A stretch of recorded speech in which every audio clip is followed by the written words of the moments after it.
What's good, everybody? Happy Sunday evening if you're watching this live.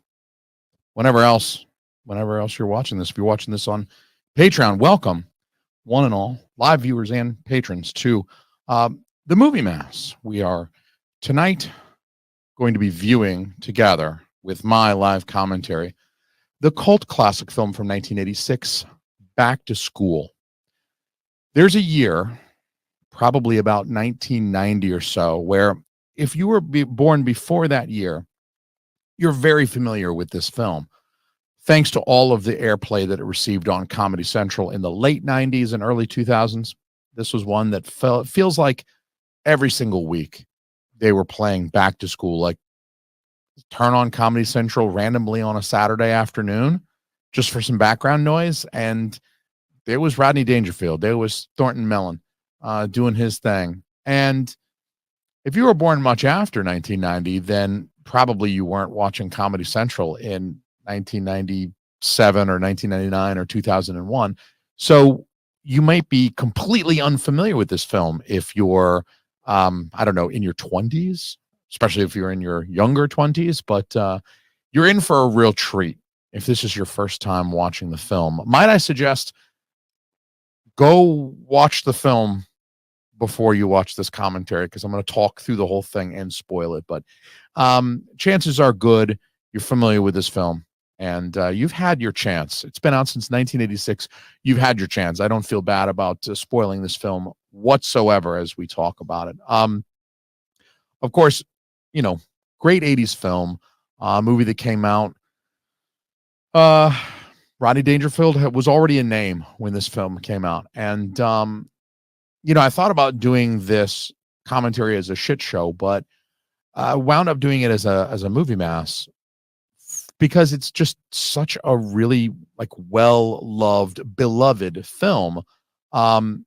It's actually kind of surprising to me to learn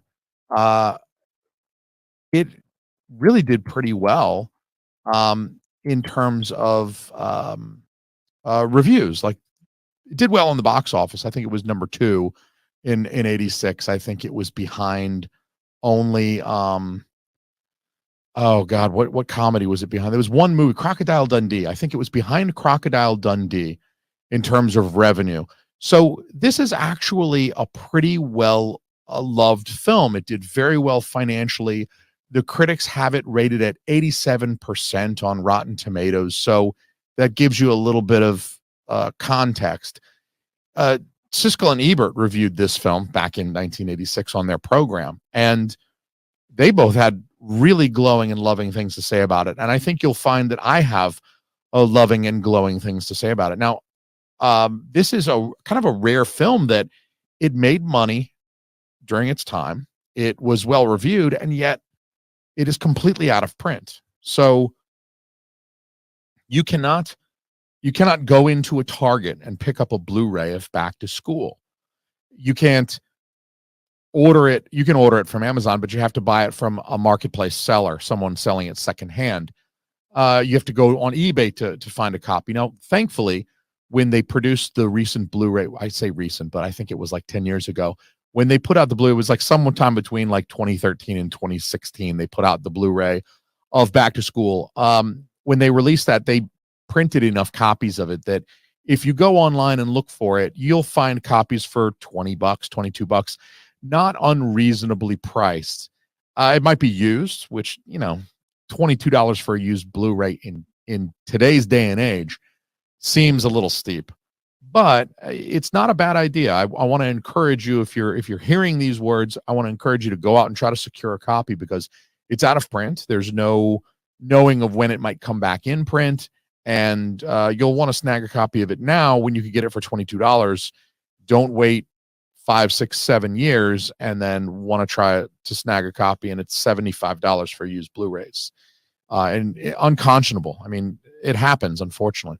So it's odd that this is not one that you can't walk into a Walmart and just buy this off the shelf today. That's a little bit weird, particularly for a film that you know, everybody knows who Rodney Dangerfield is. He's a household name, maybe not with young people today, but like anybody born before 1990, will be familiar with Rodney Dangerfield and his work in films like Caddyshack, this film, Ladybugs. I mean, there's plenty of films that he's made over the 70s, 80s, 90s that have kept him in the forefront, where at least you can mention his name. Maybe this film's not on Comedy Central every weekend anymore, but you'll still recognize the guy's name. So there is no commentary to Back to School on the Blu-ray, unfortunately. I think the Blu-ray came out at a time when Rodney Dangerfield was pretty old. I don't think he had passed away yet, although I should double check that, because I don't remember right now the year that he passed. I don't remember if that, so maybe this Blu-ray did come out after he passed, but even still, there are enough people alive that worked on the film that could have done a commentary. The director, some of the other actors could have done a commentary. According to the internet, it looks like he died in 2004. All right, that's a little earlier than I thought. Okay, so Dangerfield died in 2004. I could have sworn he made it to like 2010, 2011, 2012, but I'm off a little bit. My brain is not calibrated to Rodney Dangerfield's date of passing, but so he wasn't around to record a commentary, but others were. Unfortunately, as far as I can tell, no commentary exists, and certainly there is not a commentary included with the current, most recent Blu-ray release, which is even now itself out of print. So I want to provide this commentary. Again, I'm in no way, shape, or form involved in the film. Obviously, I was 4 or 5 when they filmed this, so I won't have any of that type of insight to share. In my opinion, that kind of thing amounts to trivia anyway. So what I'm going to try to do is to present something of some value from, the standpoint of someone with a degree in film theory from a major university, University of Georgia. I have a degree in films theory. And so I'll try to provide some value there. Obviously, this is a Rodney Dangerfield commentary. It's not, it's not a Criterion release of a genre noir film. It's not like the 400 Blows. There's only so much for me to work with here from like a textual analysis standpoint. But luckily for us, I'm also a tremendous bullshitter, and I like to talk shit. So I will do my best to provide some interesting and engaging commentary that might also be, semi-profane and even sometimes off topic, but deal with it.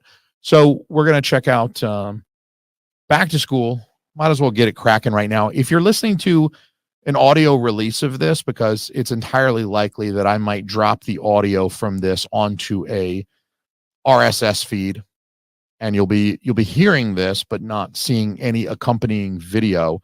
I'll do a little count for you. If you're watching this on YouTube, then I have covered the video. YouTube makes me do it. They'll yank this down. They won't let me live stream a film in its entirety. I can't show you a movie on YouTube.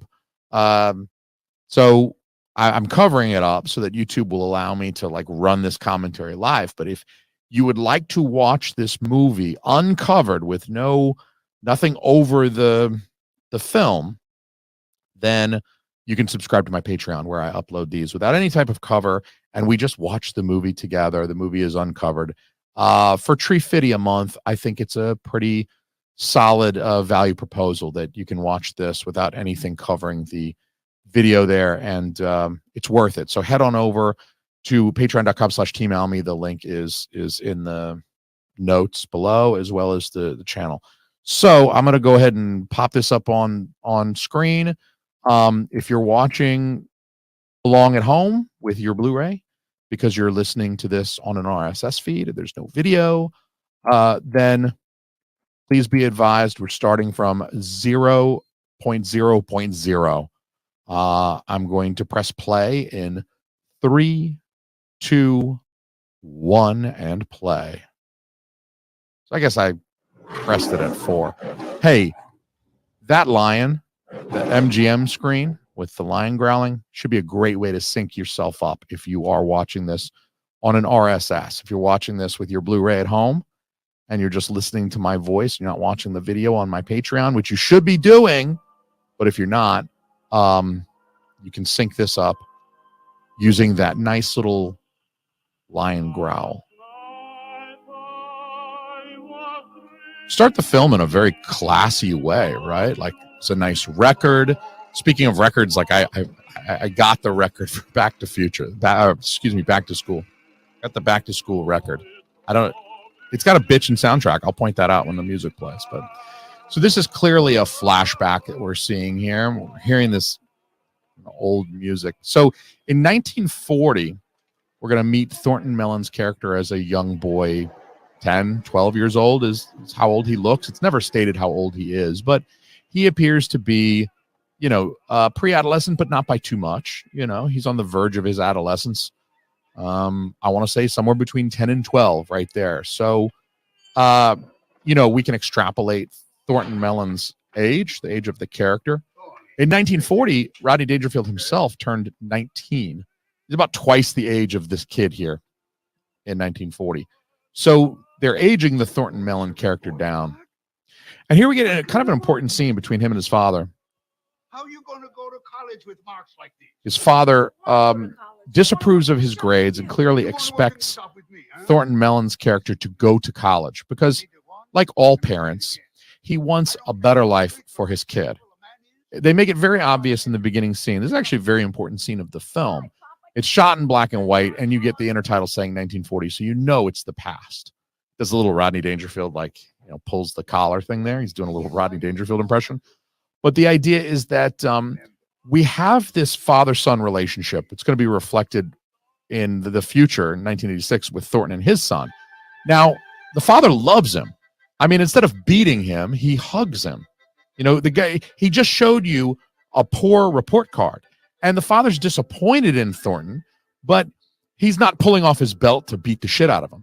He clearly expects Thornton to educate himself and to go through school, and he wants Thornton to go to college, clearly, so that he can make something of his life, but it's not out of any place. Like, it's very clear that it's out of a place of love. He loves his son. He hugs his son at the end. The last image we see of Thornton Mellon's father is embracing his son. He loves his son. And so this is a film very much about fathers and sons, but it's not necessarily about like repairing a rocky relationship. These are fathers and sons that already have very functional relationships. They love each other quite openly. They're very open with their affection toward each other. It's not a film where Thornton has to work hard to repair what he's got going with his son because he was some kind of absentee father for the first 20 years or something. He's already close to his son. And that's because, as he mentions, he lost his wife. Jason Mellon, Thornton Mellon's son, Jason Mellon is played by Keith Gordon. Keith Gordon's character, Jason Mellon, lost his mother, passed away. So, he's got a good relationship with his father, maybe because he lost his mother and they only had each other. But this expectation that Thornton Mellon would go to college carries on and is reflected in Thornton's expectations for his son. Now, Thornton does not go to college. He establishes the Tall and Fat stores, which become his empire, as we see in this opening montage where Rodney Dangerfield is kind of sort of clumsily inserted in these photos. He doesn't really look like he belongs, but we get an idea of his history going through the 50s, 60s, 70s, 80s, etc., up to today. And here we see a television flash on. Immediately, the TV flashing on reminds us we're in the modern day now. We were once looking at something that was black and white, lots of older music, older fashions, and then the TV clicking on reminds us we're in the modern day. We have these modern amenities. We have these modern technologies like the television. So it's sort of like a film language way via this montage, this editing, to remind us that we are now caught up to the modern day, the then modern day of Back to School. Because, of course, this is a very nostalgic film for people like me and for many others who love it. But, I mean, in 1986, it was a contemporary work. This guy's watching television in his limo. It's not exactly like the old days. It's also interesting that Thornton changed his name from Meloni. Apparently he's a Italian immigrant or from an Italian immigrant family. His father had a very thick accent. We presume it to be Italian. He says, "You're a Maloney." So he's got this thick kind of Italian accent. We can presume 1940 that he's an immigrant to the United States from Italy, someplace in Italy. And he has an Italian name, Meloni. But over the years, at some point, Thornton Mellon dropped the E. He's not Thornton Maloney. He's Thornton Mellon. I guess it's, one of those things you do post World War II to try to sound a little bit more American. You don't want to sound Italian because we just fought those guys in the early 40s. They were part of the Axis powers. And, it might have been a business move on Thornton Mellon's behalf to try to distance himself a little bit, sound more American, change your name to Mellon. Although Meloni sounds so much better than fucking Mellon, especially if you're operating a tall and fat store. Like, you're going to call yourself Mellon? Is that a real name? So here he has this business meeting, which he adjourns after only a couple of minutes. Later, my son's on the phone. But Mr. Mellon. That gentleman is trying to stick to business, and Thornton Mellon is saying, no. My son's on the phone. We'll take a break so I can talk to my son. So even here at the very outset of the film, when we're establishing Thornton Mellon's characterization currently, he's putting everything aside to talk to his son. That immediately communicates to us as an audience that they have a very functional, very good relationship. He's not ignoring his son to stay focused on work. He's already very successful. He's running the show. He gives everybody a break so that he can talk to his son, puts his son first. So we see that from the very beginning. He puts his son first. He loves his son, and his son loves him.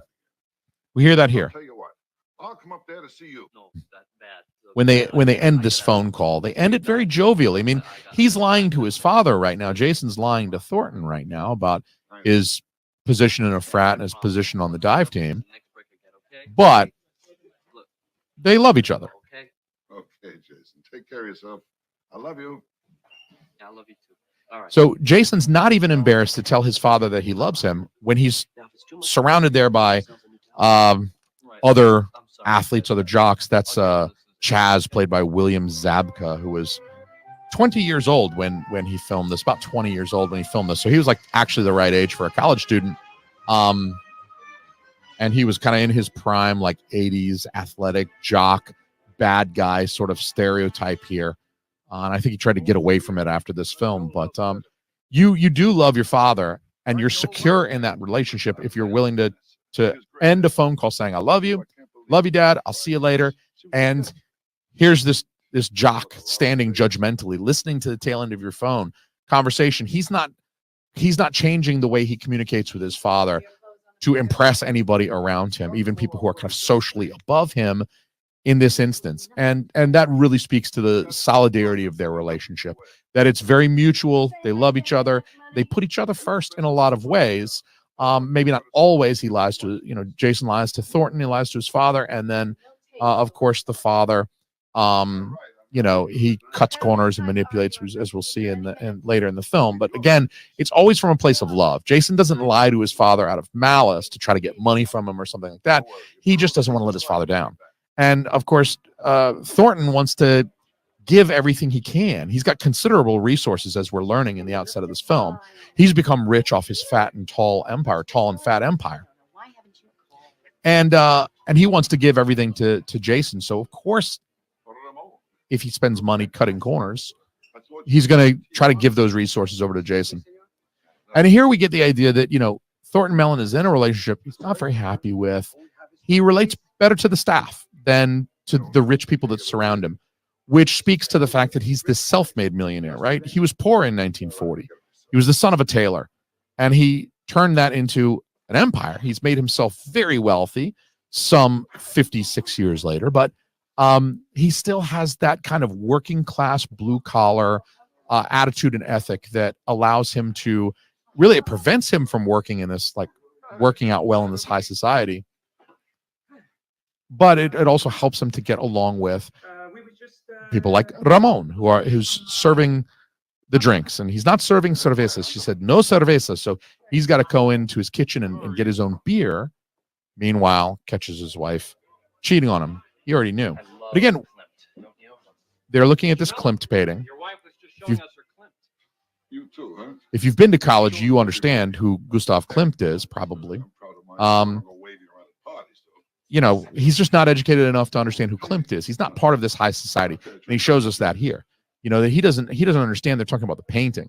It becomes a joke about her vagina, like, oh yeah, she's showing everybody her Klimt. You know, it's the name of the painter, dude. But he doesn't know that. Again, he's more from that kind of working class ethic where we drink Miller Lite at parties. We don't fucking know shit about art history. Get the fuck out of here. And this group of high society people are actually laughing at him almost mockingly. Like he's not doing anything to make them laugh right now. He's just making a sandwich. And it's so unexpected that it makes them laugh. But they're kind of laughing at him a little bit. I mean, it's not part of his shtick. It's Rodney Dangerfield. He plays a funny character. Thornton Mellon could be a comedian if he weren't the owner of the tall and fat stores. We get some great really great shit right here.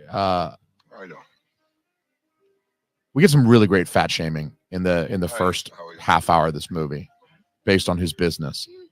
And we see one of the best lines here in this scene. He pulls the Miller Lite out of his pocket. He was sponsored by Miller Lite at the time. Rodney Dangerfield makes it very obvious. It's such a lovely shade of green. Here we got some fat shaming. Yeah, if that dress had pockets, you'd look like a pool table. It's a big lady. No offense. No offense. I like that. You tell a lady that she looks like a pool table, but then you say no offense. I like the idea that you can say possibly the most offensive thing possible, and then just say like no offense. No offense. Like, right? No offense. I just said you were the size of a pool table, but you know, no offense. It doesn't work.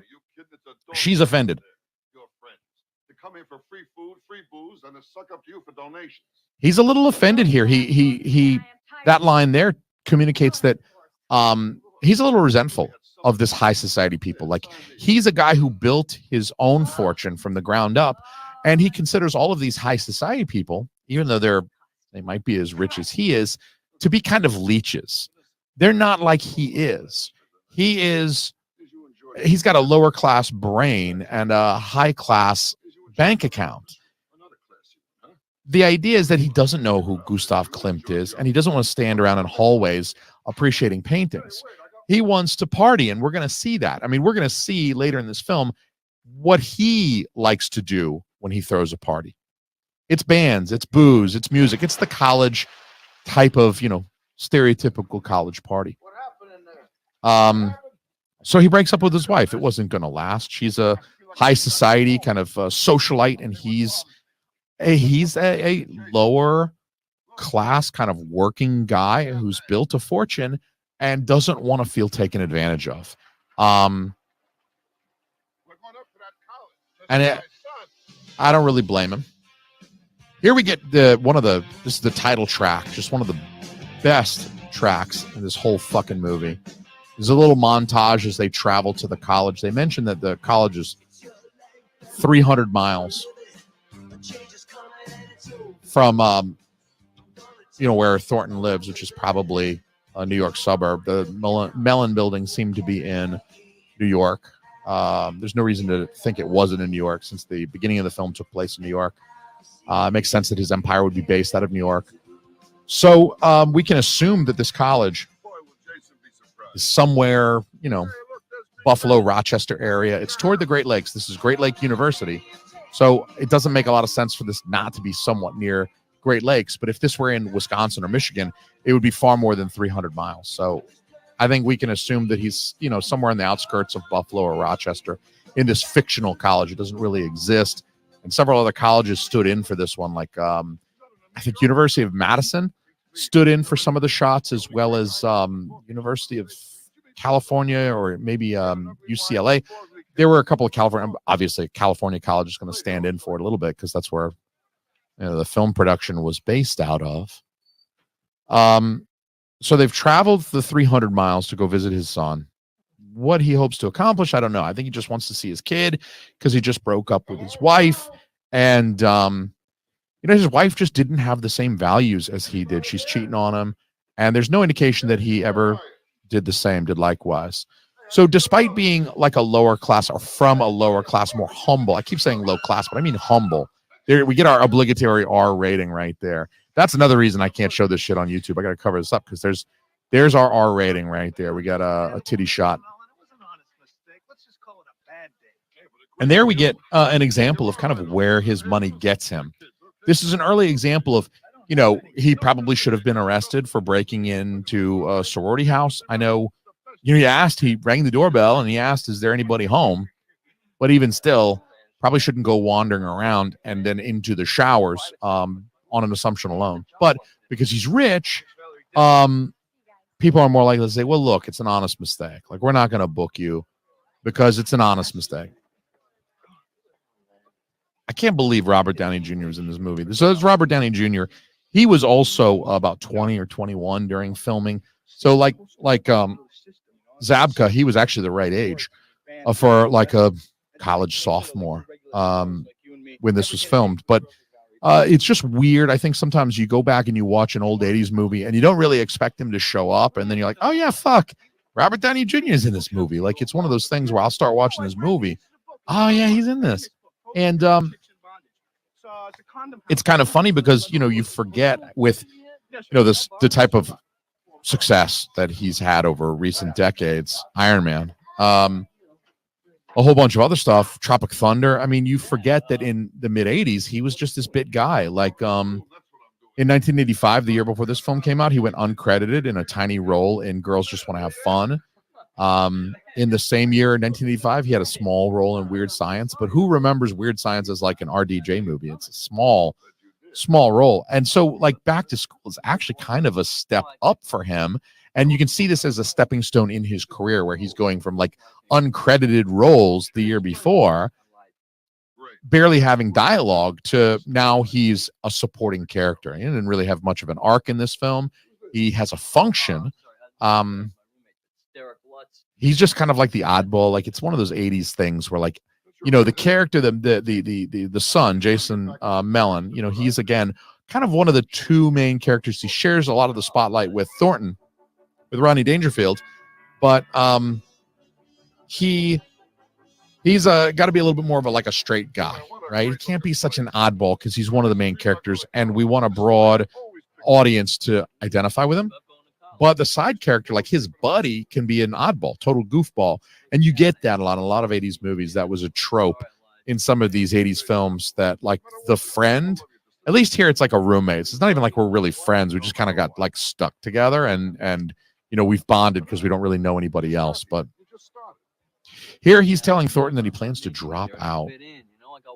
He's got one friend, and it's his weirdo roommate. That feels bad. Girls don't like him. Probably it has something to do with that whiny ass voice. You got to do something about that. I'd take some vocal lessons or something. You got to get like loosen your larynx up a little bit, my buddy, because you got to get that. I mean, you don't have to be as deep as me, but you got to do something about that voice. It's very nasally. I don't know if you got to have your septum worked on or something. They got to do something like a shave part of your palate or some shit like that. But you know. Here, Thornton gives his son basically the same pep talk. You're a melon. You're a melon. You're not a Maloney anymore. You're a melon. But, you know, he gives him a pep talk that actually sounds very much like the pep talk his father gave him. Unlike him, though, his son, unlike him when he was young, his son, Jason, says, you know, it's easy for you to say because you're on the other side. You know, you've got this empire. You've got all this money. You don't have to go to college and deal with any of the difficulty that I do. So, it's good, everybody. Happy light at lower class, more humble. I keep saying low class, but I mean humble. There we get our obligatory. We can assume that this college is somewhere, you know, Buffalo, Rochester area. It's toward the Great Lakes. This is Great Lake University. So it doesn't make a lot of sense for this not to be somewhat near Great Lakes, but if this were in Wisconsin or Michigan, it would be far more than 300 miles. So I think we can assume that he's, you know, somewhere in the outskirts of Buffalo or Rochester in this fictional college. It doesn't really exist.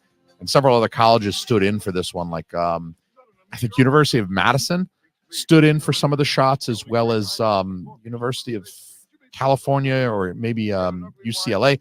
There were a couple of California, obviously California college is going to stand in for it a little bit because that's where the film production was based out of. So they've traveled the 300 miles to go visit his son. What he hopes to accomplish, I don't know. I think he just wants to see his kid because he just broke up with his wife. And, his wife just didn't have the same values as he did. She's cheating on him. And there's no indication that he ever did likewise. So despite being like a lower class or from a lower class, more humble, I keep saying low class, but I mean humble. There we get our obligatory R rating right there. That's another reason I can't show this shit on YouTube. I got to cover this up because there's our R rating right there. We got a titty shot. And there we get an example of kind of where his money gets him. This is an early example of, he probably should have been arrested for breaking into a sorority house. I know, he rang the doorbell and he asked, is there anybody home? But even still, probably shouldn't go wandering around and then into the showers on an assumption alone. But because he's rich, people are more likely to say, well, look, it's an honest mistake. Like, we're not going to book you because it's an honest mistake. I can't believe Robert Downey Jr. was in this movie. So it's Robert Downey Jr. He was also about 20 or 21 during filming. So like Zabka, he was actually the right age for like a college sophomore when this was filmed. But it's just weird. I think sometimes you go back and you watch an old 80s movie and you don't really expect him to show up. And then you're like, oh, yeah, fuck. Robert Downey Jr. is in this movie. Like, it's one of those things where I'll start watching this movie. Oh, yeah, he's in this. And it's kind of funny because, you forget with, the type of success that he's had over recent decades, Iron Man, a whole bunch of other stuff, Tropic Thunder. I mean, you forget that in the mid 80s, he was just this bit guy. Like in 1985, the year before this film came out, he went uncredited in a tiny role in Girls Just Want to Have Fun. In the same year, 1985, he had a small role in Weird Science, but who remembers Weird Science as like an RDJ movie? It's a small role. And so like Back to School is actually kind of a step up for him. And you can see this as a stepping stone in his career where he's going from like uncredited roles the year before, barely having dialogue, to now he's a supporting character. He didn't really have much of an arc in this film. He has a function. He's just kind of like the oddball. Like, it's one of those 80s things where, like, the character, the son, Jason Mellon, he's again kind of one of the two main characters. He shares a lot of the spotlight with Thornton, with Rodney Dangerfield, but he's got to be a little bit more of a straight guy, right? He can't be such an oddball because he's one of the main characters, and we want a broad audience to identify with him. But the side character, like his buddy, can be an oddball, total goofball. And you get that a lot of 80s movies. That was a trope in some of these 80s films, that like the friend, at least here it's like a roommate. It's not even like we're really friends. We just kind of got like stuck together and we've bonded because we don't really know anybody else. But here he's telling Thornton that he plans to drop out. He's got one friend, and it's his weirdo roommate. That feels bad.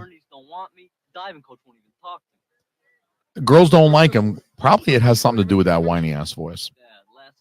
You got to do something about that. I'd take some vocal lessons or something. You got to get like loosen your larynx up a little bit, my buddy, because you got to get that. I mean, you don't have to be as deep as me, but you got to do something about that voice. It's very nasally. I don't know if you got to have your septum worked on or something. They got to do something like a shave part of your palate or some shit like that. But here Thornton gives his son basically the same pep talk. You're a melon. You're not a Maloney anymore. You're a melon. But he gives him a pep talk that actually sounds very much like the pep talk his father gave him. Unlike him, though, his son, unlike him when he was young, his son Jason says, it's easy for you to say because you're on the other side. You've got this empire, you've got all this money. You don't have to go to college and deal with any of the difficulty that I do. So Rodney Dangerfield's character, Thornton, says, well, okay, you got a good point. I'll do it with you. So he decides to go to college on a lark, really as a way to support his son. There's nothing else in it for Thornton. He's not trying to party because he can already party. He's got plenty of money. He doesn't need the college degree for any, purpose to get his life ahead or anything like that, because he's already got an empire. He's already got money. Really, the only reason for him to go to college is solidarity with his son, to say, you know what, I'm asking for you to do something. I'm encouraging you to do something that's difficult, and I understand that. And so I'm going to do it with you. I think it's a wonderful way to parent, in all honesty. I think it is great to show your kids that you are willing to do anything and everything that you expect of them. I think it shows them that you're not asking them something unreasonable, and that you're willing to put your money where your mouth is. And I think that's how you get respect. And so it's good leadership on Thornton's part, right? I mean, he's saying that he's willing to lead by example, and that it's unfair of him to expect his son to do something that he didn't do. That, in 1940, he outright said, I don't want to do that shit. I don't want to go to college. I don't like school. Here we get actually kind of an interesting part of this film. There's a little bit of a subtext that's revealed here. At first, the president of the university,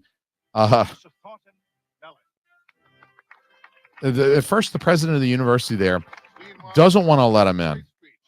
And then Thornton Mellon, he's like, how can I see fit to let you in? And then smash cut to the scene where it's like, this is the future site of the Thornton Mellon School of Business. He obviously wrote like a huge check. And Dr. Philip Barbet there has a legitimate gripe. Here he is saying that he does not approve of a student being admitted into college solely because he made a large donation. He doesn't have any records. He doesn't have SAT scores. He doesn't have any merit, right? He's not getting in on merit at all, because he doesn't have anything to show. He doesn't have his SAT scores because he never took the SAT, and he doesn't have high school records because, I don't know, he went to high school in the 40s. I mean, he probably graduated from high school in 1948. So that was a line. I tried to pause in time for that line so you could hear that. But the idea is that he's got a point. I mean, he's got a point. I'm wearing my alma mater shirt. I was not, and hat, actually. Both of them, they match. Georgia, UGA. Go Dogs. That's where I got my film theory degree, guys.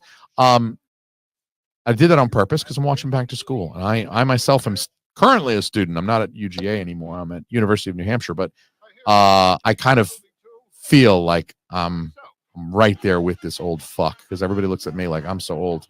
I'll talk more about that. I'll bitch more about that later. But he raises a very valuable point. I mean, I am an alumni of University of Georgia and have been for a number of years. And I do get solicitations from University of Georgia to make donations. And it's very obvious, as an older person who has graduated college and has been solicited for donations, that colleges really do rely on the gratitude of their graduates later on to buy expensive football tickets and season passes and make donations. And, you buy a brick in the new building that they're going to build, and they'll put your name and the year you graduated on it. And the idea is that universities make money from tuition. Yes. Public universities are oftentimes also partially funded, at least partially funded by state and other local government. But, they do get a lot of money from donations. And so, there is this tension early in the film, maybe not quite as much towards the end, but like throughout this first half of the film, there is a little bit of tension between someone who is a benefactor making a substantial donation to the university and having some expectation now for some quid pro quo that because he's made such a large donation, he should be allowed admittance.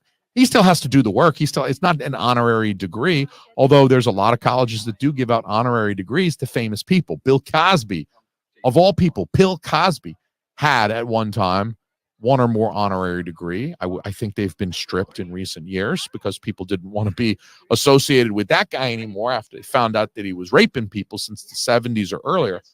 What I'm saying, though, is that, if you've done enough important work, you might get an honorary degree bestowed upon you. That might have been a appropriate compensation for Thornton making such a sizable donation, but they did admit him into the university. He's still got to show up to class. He's still got to do the work if he wants a degree. But the building got him in. And, he's got a point. The reason why professors have a place to teach, the reason why universities have libraries full of books and computer workstations and printers and everything else that students need is because alumni make donations.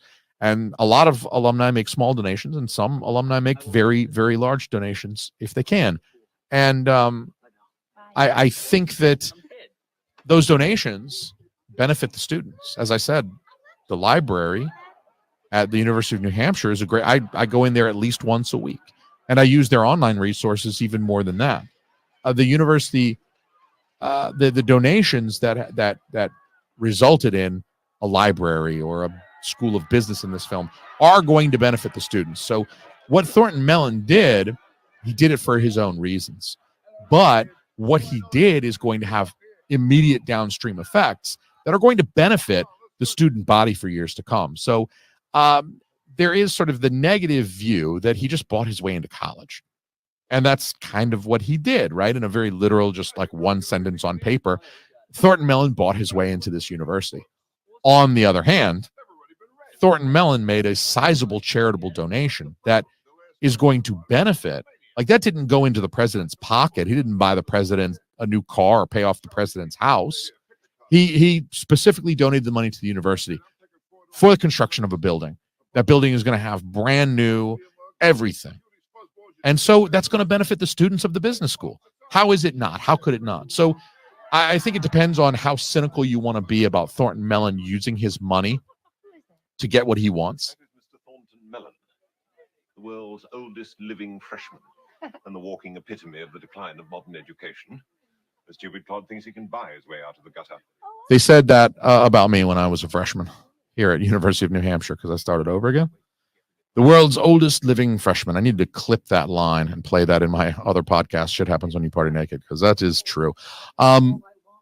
Obviously, we have two characters that sort of embody the what did I call it? The conflict between, did Thornton Mellon do a good thing by making a huge donation and all he got was admittance in return? He still has to make the grades and do the work. Or did he do a bad thing? Did he pay somebody off? Did he do something unethical? And so we have characters that embody those two views. Obviously, the business professor's pretty pissed. He didn't like the fact that Thornton got in off of, a donation. And then he really didn't like Thornton telling him what's up.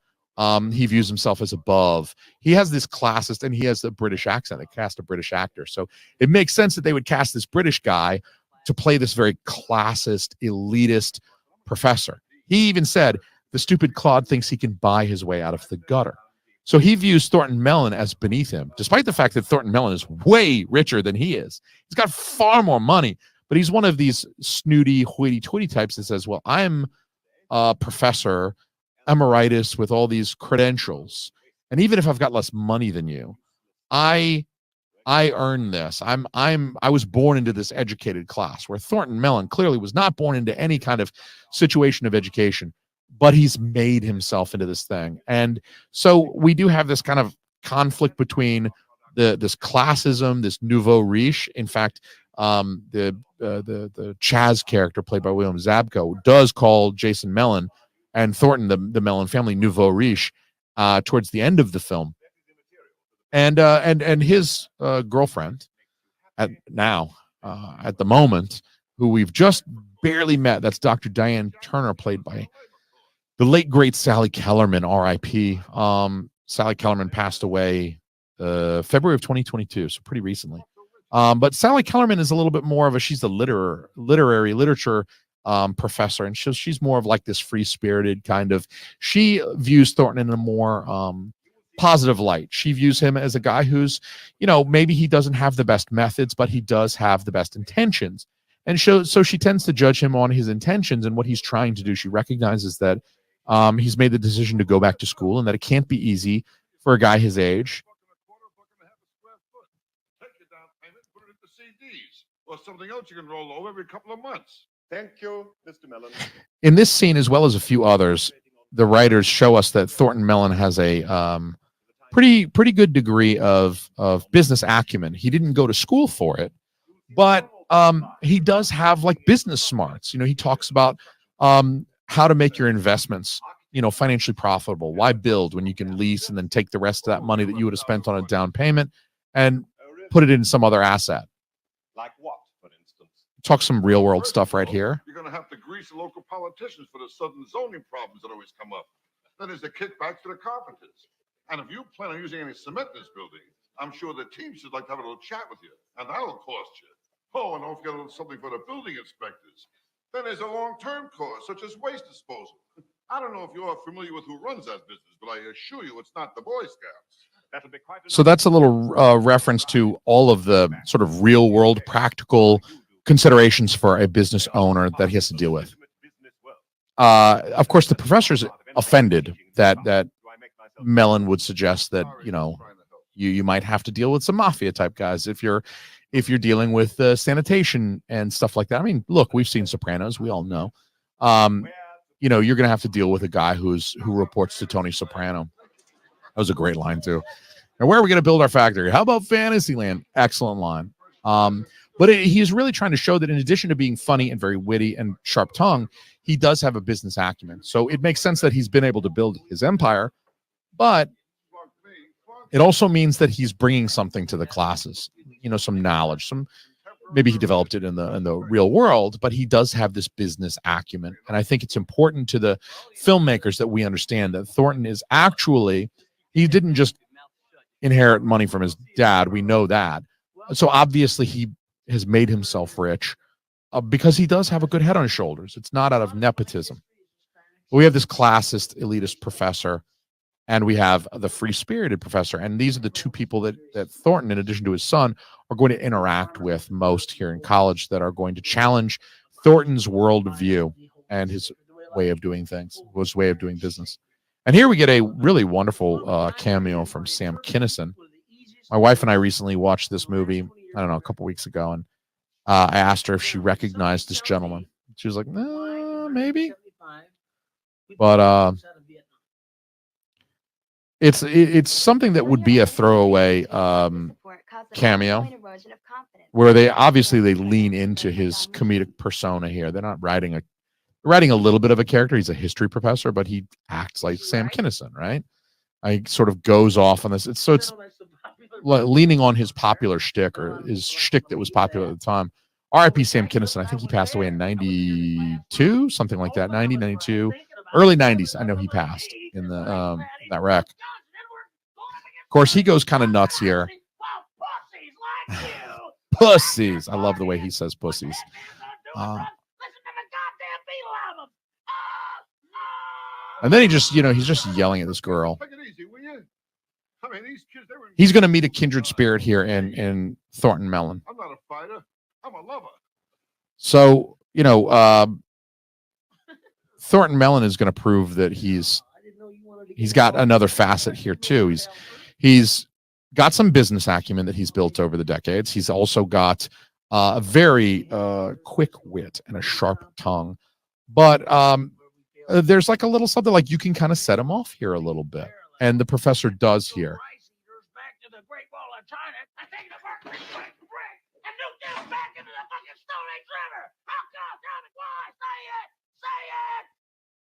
All right, I'll say it. Because Truman was too much of a pussy wimp to let MacArthur go in there and blow out those commie bastards. You don't get as much of the energy coming from Dangerfield there as it was from Kinison. And for Kinison, it was his shtick at the time, so he was very well known for it. And they're leaning on it here.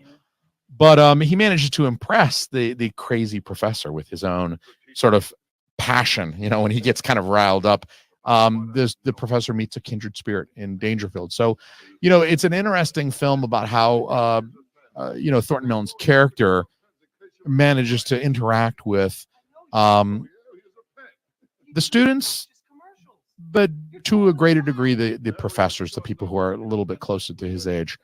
And that would have been like a throwaway cameo, except they do bring Kinison back at the end.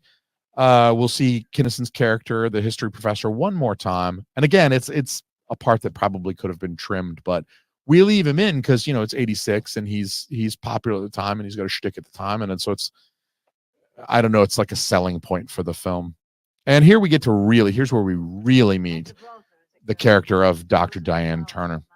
And she starts the class off in this dramatic fashion. I always, you know, when I watched this film when I was a young man, a teenager, you know, 13, 14, and it certainly set an expectation for me, like what college is going to be like, right? You watch this, you watch Revenge of the Nerds, you watch PCU, and you get some idea of what college is. And when you go, it doesn't quite manage to be what you'd imagined.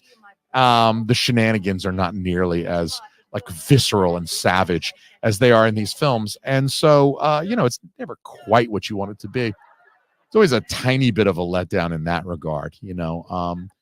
I always wanted to go into a class and have a professor just cold open the class by, you know, so with some performative aspect, just like she does. I think that's a great way to start a class. You don't know anything about each other. The teacher doesn't know anything about the students, and the students don't know much about the teacher. And I love the idea that a teacher would just come out there, perform a little bit, but it's like now you sort of know who you're dealing with. And let's get down to business, but it's appropriate for the class too. It's not like she's performing on a unicycle and it has nothing to do with literature. She's not shooting ping pong balls out of her asshole and saying, "Welcome to my literature class." She's introducing people to literature with this performative, you know, introduction, but also shows people like this is, you know, this is something that you can be passionate about. This is something that can be impressive and moving. And I think it hooks people. It's a great hook. I've always wanted to have a teacher that did that, but instead those boring fucks that always taught me were like, well, here's the syllabus. I'm like, damn, you know, just because you're 3 years away from fucking tenure and retiring and shit like that, come on, man. You know, fucking work for it. You earn the money. I paid $3,000 for this fucking course. How about tomorrow night? It's ridiculous. I have class then too. I'll tell you what then. Why don't you call me sometime when you have no class? That's the beauty of that line, is he didn't make that line accidentally. He knew he was making a joke. He wanted her to laugh a little bit. He got the eagle out of her. And here is where we really see he's starting to charm her. And I will say that now is the time of the film that I really reflect on. You know, how does a guy get a girl? You know what I mean? Like, how does a heterosexual male attract a heterosexual female for a relationship?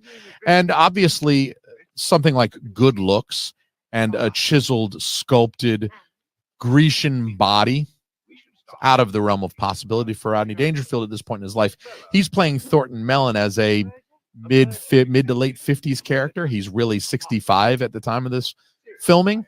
He's not a 20-year-old. He doesn't have a William Zabka. We'll see William Zabka without a shirt on a few more times. William Zabka has that kind of body. He could go up and talk to women, and women would be interested in him because of the way he looks. That's not possible for Rodney Dangerfield. So what are the other two ways? There's three ways. You could be really good looking. You could be charming, which is to say you're enjoyable to interact with. That might mean that you're funny. Rodney Dangerfield certainly is. It might mean that you just have like a good laid back kind of casual attitude about things, and people enjoy spending time with you. When people enjoy spending time with you, they tend to want to spend more, and so that's a great way to get people to go out with you and hang out with you and possibly date you. And the third option is be rich. Now, Rodney Dangerfield's character, Thornton Mellon, has two of the three, and as Meatloaf said, 2 out of 3 ain't bad. And Dr. Diane Turner, played by Sally Kellerman there, she agrees with Meatloaf. 2 out of 3 ain't bad. The guy's charming, he's funny and witty, and he's got money. Not a bad thing. If you're a professor, let me tell you, they make the professors look rich in this movie. They got the business guy, the classist business guys.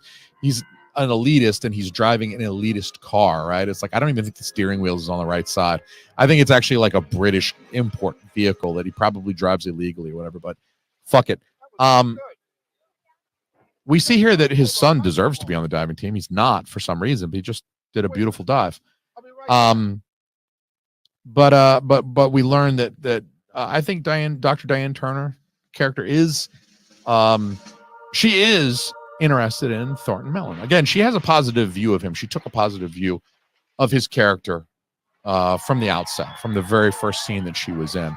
She is the yin and yang. She balances out her would be incorporated partner. This motherfucker right there. I love that he's in this movie. The dive coach is played by M. Emmett Walsh. M. Emmett Walsh is still with us. He was born in 1935. The year before this came out, he was in Blood Simple, where he was like a fucking stone cold killer. The Coen brothers' first movie. If you haven't seen it, I highly recommend it. The Criterion did a great job with a copy that they released a few years ago. But you know, here he's just kind of this goofy, schlubby. Who coached him in high school? He's this goofy, schlubby dive instructor. Atlantic City, Steel Pier. I was in the water show. I used to open for the Diving Horse. You're kidding. You know, I'm from Jersey. Yeah. Yeah, I practically spent my entire life on that pier growing up. You know, there was So, a guy did the most he's this amazing affable dive kind of- called the Triple Lindy. He's this affable kind of, you know, Who was that guy? not a stone cold murderer, You're kidding. stabbing people in the face, About shooting them. dives, especially that one. It almost killed me. Boy, you were something else. Hey, can your kid do that dive? Nobody can. It's too dangerous. There's a great line. He tried out for the team last semester. There's a great line, and we may have missed it. You know, here he says he tried out for the team, but he didn't. You know, he didn't do so good. But he's about to show. He's about to show the dive coach that, you know, maybe he didn't do so good. Maybe he was having a bad day. Maybe it was the nerves. But you know, he's worthy of being on the team. That's a subplot that's going to come up a little later and cause a little friction between Thornton and Jason Mellon here. Again, Robert Downey Jr. is being a total goofball. He's a total goofball character. That violent ground acquisition game, such as football, is in fact a crypto-fascist metaphor for nuclear war. It's like this thing where like you got to be anti-jock and you have to be anti-football and everything has to be crypto-fascist because it's popular. It's like, I don't know. For me, I lose a little patience with characters like that. I know he's supposed to be like the lovable goofball, and for the most part he is, but also fuck off. Georgia Bulldogs, 2-time national champions, motherfucker. You don't think I'm a fucking football fan and I went to fucking Georgia? You're out of your goddamn mind. I'm a fucking humongous Dogs fan. So I just, he loses me a little bit on this like crypto-fascist metaphor for nuclear war. So what if it fucking is? Metaphors for nuclear war are a fuck of a lot better than actual nuclear war. And we could play the fuck out of football. And I don't think it's going to get us any closer to fucking midnight on the doomsday clock. So suck my fucking dick from the back, bitch. Pause this shit and fucking rewind if you need me to hear it. You need to hear me say that shit again because you didn't understand any of the words I fucking said. Goddamn. Anyway, there is a great line in that last scene between Thornton and the dive coach where the dive coach says, "What are you doing here?" And he's like, "I'm looking for the fountain of middle age." Fucking great line. There's some really great lines in this film, and I understand that I'm talking over most of them. It's the nature of a film commentary, unfortunately. It's very difficult to shut up for all of the great lines.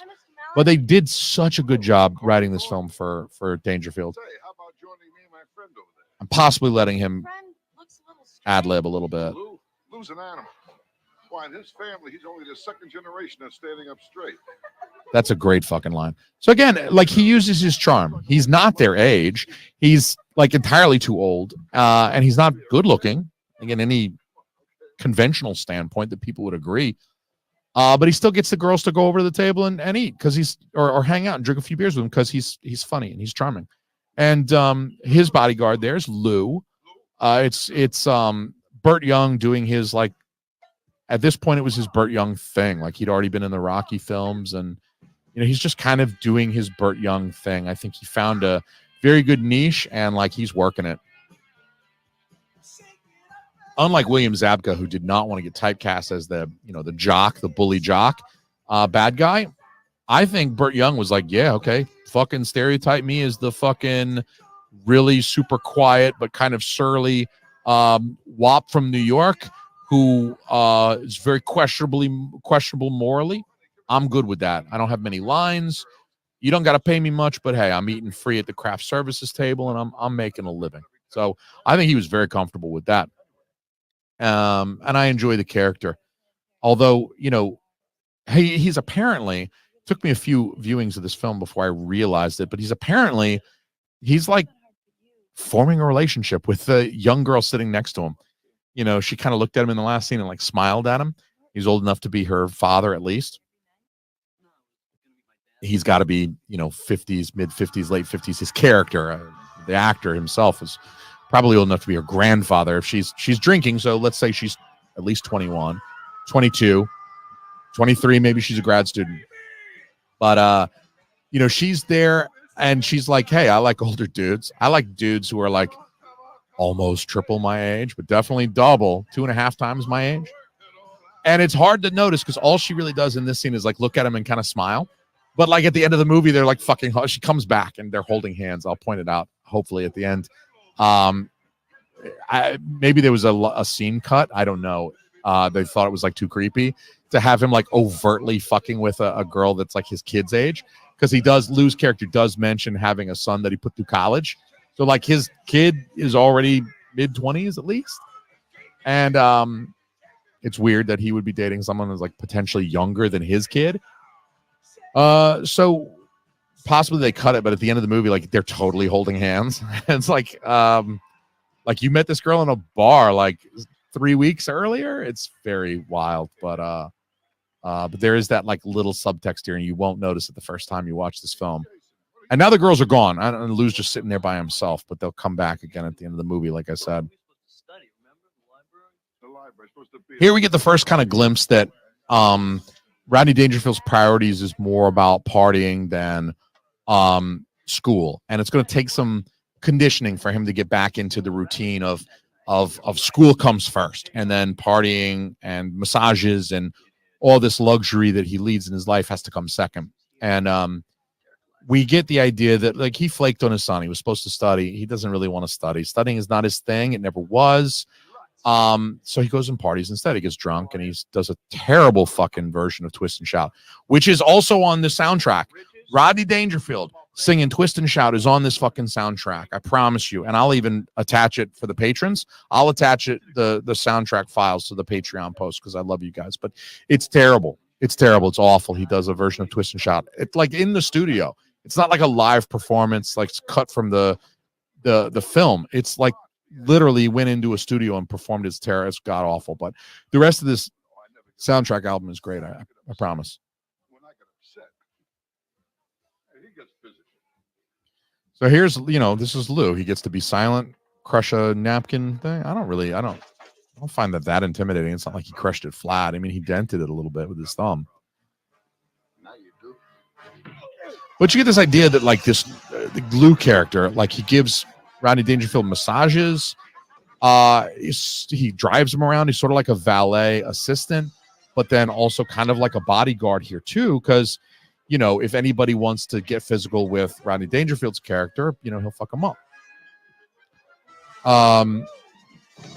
And so, with some of that mafia talk from earlier and the fact that his business was based in New Jersey, I think there's enough here that's written in where you might wonder whether or not Thornton Mellon, as an Italian-American, Rodney Dangerfield's not Italian-American. Rodney Dangerfield is Jewish, but he's clearly playing a Meloni, an Italian-American. You have to wonder, is he connected in some way, like mob connected? Did that somehow help his business?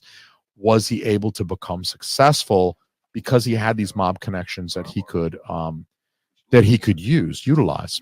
And maybe that's where he met up with the Lou guy. Like he's got Lou as a bodyguard because he's connected, and Lou certainly seems like, Lou sounds Italian and definitely willing to beat the shit out of some young kids in a bar. This is a pretty bad line here, though, actually. How'd you characterize The Great Gatsby? Me? Well, The Great Gatsby, he was great.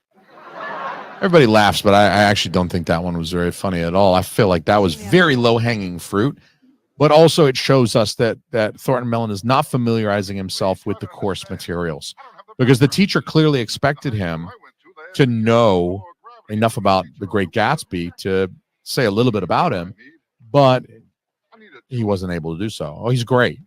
Well, I already told you he's great. F. Scott Fitzgerald told you who is great. He put it in the fucking title of the book. If he's already telling you The Great Gatsby is great, you don't need to tell me he's fucking great. He already told us all he's fucking great. So Thanks. Please be on time. I'll be on time. he advances his relationship with Dr. Turner here by seeing if she would like to tutor him.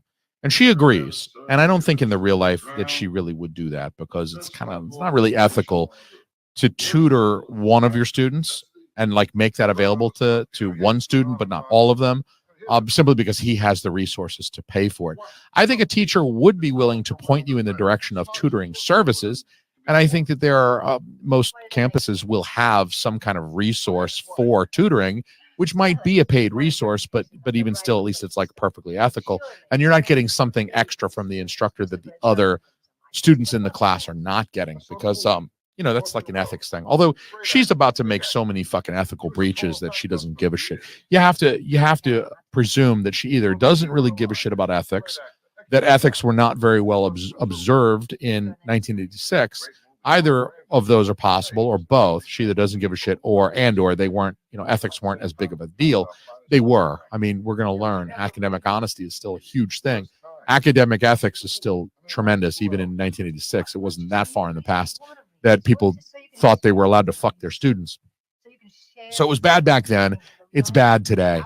You're not supposed to fuck your students, people. I don't even need to say that. But you have to imagine that maybe if the other two are false, like she does care about ethics, and ethics were, important back in 86, that she's swayed by his money. She's like, I don't care if I get fired. If I can nab this fucking big fish, then it doesn't matter if I get fired from my rinky-dink university job where I'm probably making $40K in 1986 dollars. So, it's maybe more like 80K these days, but it's not wonderful money. So, it is what it is. But she's trying to say, oh no, I shouldn't do it. But he talks her into it. And you can tell she wants to, because she's like, I mean, it sounds great, but I probably shouldn't. You know what I mean? She's like, reasons why she shouldn't. That's apparently the same house that was used in Halloween, the original Halloween, that Jamie Lee Curtis like ran into to get away from Michael Myers. And like that's the house where she had her final confrontation with him. Apparently, they just film it from a different angle, so it doesn't really look like it. But apparently, that is the house. The exterior, at least. I don't know about the interior that we just saw. It might have been a soundstage or something dressed to look like the interior of a house. But here we learn that, he had a really good relationship. He's not a serial like philanderer or something like that. He had a great relationship with Jason's mom. Unfortunately, she passed about 10 years ago, as he tells us here. And then he also goes on to say that, he had a bad relationship with the last wife. She played around too. When she said I do, I should have said with who. That's a great line. Again, he's rapid fire with these really great lines. When she said I do, I should have said with who. I mean, it's really, really good stuff. I think actually kind of carries forward a little bit of that appeal of the 1930s screwball comedy, where, you've got the male-female romance between him and a very intellectually equal, let's be real, intellectually superior woman. So, she's very much his equal, maybe not financially, but definitely in terms of brains. You might even be above him. I mean, she doesn't know what he knows about business, which is why I would maybe call them equals. Like, he's superior in his business knowledge, and she's superior in her general education and literary knowledge. And so you have that kind of balanced male-female relationship, very similar from the screwball comedies. But then you have the witty banter and dialogue, that back and forth, that it's mostly on Rodney Dangerfield. It's mostly him with the witty one-liners, but it still kind of feels like an heir to a screwball comedy some 50 years later. But I've always loved films with that kind of witty dialogue, that kind of extra little, it's, to me, it's always been great. It's always been something that I really loved. And he just cucks the guy. I mean, again, unrealistic. This guy would fall. I mean, he would be rip shit. He wouldn't be standing outside like a cuck. He'd be rip shit. But he's standing outside like a cuck. And she says, oh, we should call it a night. And then when he makes a move, she's very glad he did. I mean, it's just very reciprocal. He doesn't ask her permission. Maybe a reason why this movie shouldn't be, you watch it nowadays. It's not on Comedy Central every weekend now, because people are a little sensitive these days, and they don't like him turning out the light and making a move. But she obviously, she didn't push him away and say no. She clearly consented. we have a cut to the dogs watching, and then we have a cut to him in bed with no shirt on. And you're thinking, oh, what's going on? And this pan out reveals that it's Lou getting a cramp out of his leg. And again, so we get this like Lou is like this weird kind of personal assistant. It's not sexual, but he's like his valet, like in the 19th century sense, 18th century sense. So with the screwball comedy, that may have been, I'm not sure that they're making an overt reference to any particular genre like screwball comedy, but I think the film might owe a debt more subconsciously to those screwball films. And I'll end that discussion there, but I've always appreciated that type of film and the types of film that sort of carry that on into the modern day and sort of take up those influences. And Dr. Turner, he's in love with Dr. Turner, and doesn't mean you're going to pass her class. That would be kind of weird if you're dating an instructor and then you took a class and then she flunked you. That's really very weird. I took a class that was taught by someone that I work with. I don't work with her very much anymore. She doesn't do very many hours at my place of employment. This is great setup. He's like, you need to be studying. So Thornton Mellon's rich. He's got resources. So like you're doing a report on Kurt Vonnegut. Yeah, if you don't have much resources, you got to go to the library and read about Kurt Vonnegut. But if you've got resources, fucking buy an afternoon of the guy's time, fly him out. I mean, if you're incredibly rich, you have access to things that other students would not have access to. Other students that are on a $20,000 a year stipend, and it would have been less than 86. It would have been, the $8,000 a year stipend, that have $400 a month or something to eat with and spend on any other, gas and other incidentals. They don't have the money to hire Kurt Vonnegut to discuss his work, but Thornton does. So again, it's him sort of getting the best in life because he can pay for it, he can afford it. And whether or not that's fair is a question that is posed in this film.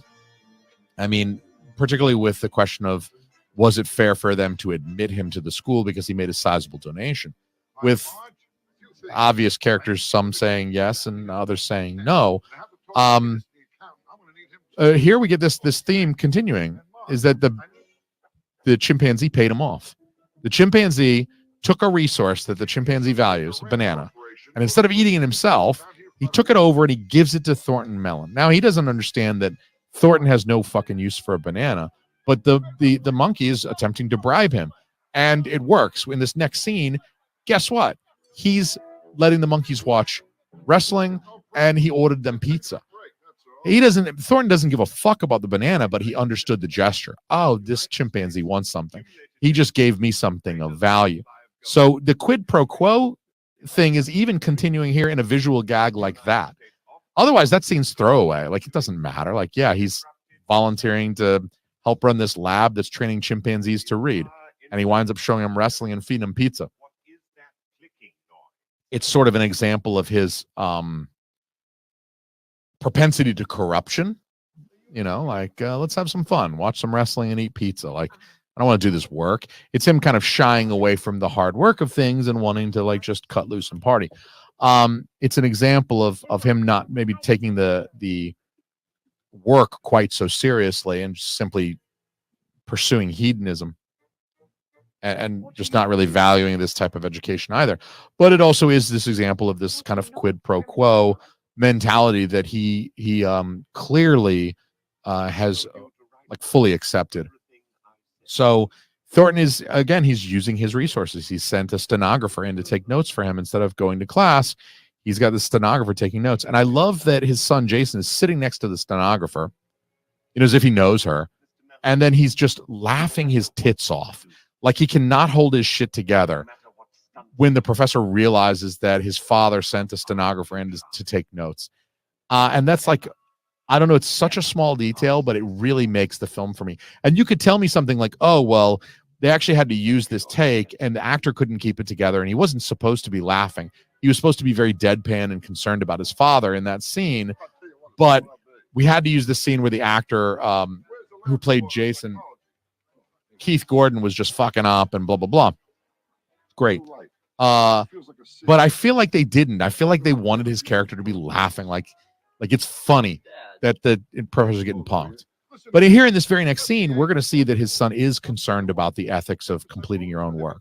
Like, there's a value in doing the work yourself. That's why it's considered unethical to cheat. The university doesn't want you to not cheat just because they want to be hard asses about it. No. They're doing your homework. Jason, a good executive knows how to delegate authority. Yeah, He's right about that. I mean, if you want to approach completing a college degree as if you're a corporation or an LLC, then yeah, you're going to set yourself up as a chief executive officer, and you're going to delegate authority down to people beneath you and create an organizational structure. That is not how the university expects you to do your work, because when they award you a degree, it's for you. It's not for your LLC. That's your degree. You need to do the work. And the reason why colleges take cheating so seriously is because, again, there's value in you doing the work. It's not because they want to be a dick. And doing it yourself is harder, and they want to make you do that. And so it's very interesting to me to think about how something like Chat GPT and other AI applications will impact school and the types of assignments. You won't be able to use them on a test. I mean, you can't, unless it's an open resource test. But for exams, you won't be able to use Chat GPT. But like, in a math class, a statistics class, you can use a calculator to calculate whatever the p-value might be. They don't expect you to do that by hand, but 50 years ago, 75 years ago, when people didn't have calculators and didn't have laptops, you weren't able to do that. Now you can use Microsoft Excel to build all the equations in, and boom, punch things in, and there you go. And that's not considered cheating nowadays, but maybe when it first came out, people did think it was cheating. I know at University of New Hampshire, they sent an email out saying, like, don't turn in any work that you've used Chat GPT for. So we'll fucking bust you. I don't know how, but I was saying earlier that William Zabka is obviously, he's got number one. He's not charming, and he may or may not be rich. He does refer to, that's an important aspect here. He accuses Jason of having been bought into the team. When it's very obvious for the viewer, and it should be obvious to Jason, that that's not the case, that he was admitted to the team because the coach saw how well he dove.